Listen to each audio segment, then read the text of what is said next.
I can't think of any more human activity than conducting science experiments.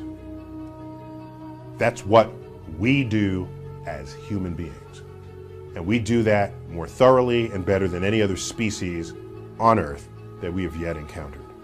We explore our environment more than we are compelled to utter poetry when we're toddlers. We start doing that later. Before that happens, every child is a scientist. Think about it. What do kids do? Young kids. Kids that can barely walk, what are they doing? They're exploring their environment through experimentation. I don't care about your economic background. I don't care what town you're born in, what city, what country. If you're a child, you are curious about your environment. You're overturning rocks. You're plucking leaves off of trees and petals off of flowers and looking inside. And you're doing things that create disorder in the lives of the adults around you. And so then what do adults do? They say, don't pluck the petals off the flowers. I just spent money on that. Don't play with the egg. It might break. Don't. Everything is a don't. I'm often asked by parents, what advice can I give them to help get kids interested in science?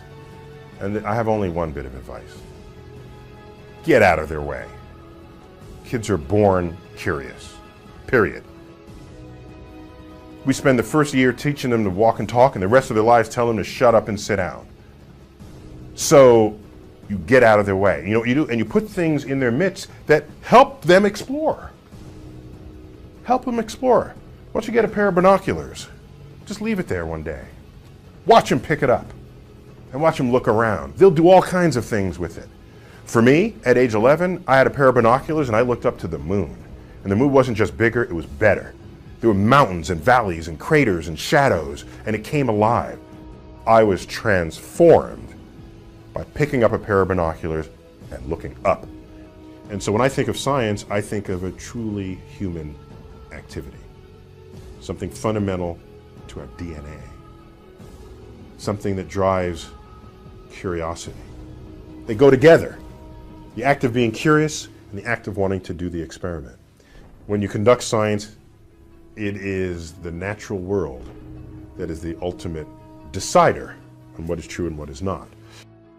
You have to create what it is that you do best, that layers onto the formal training that may be behind it. I think the greatest of people that have ever been in society, they were never versions of someone else. They were themselves. It's the great tragedy.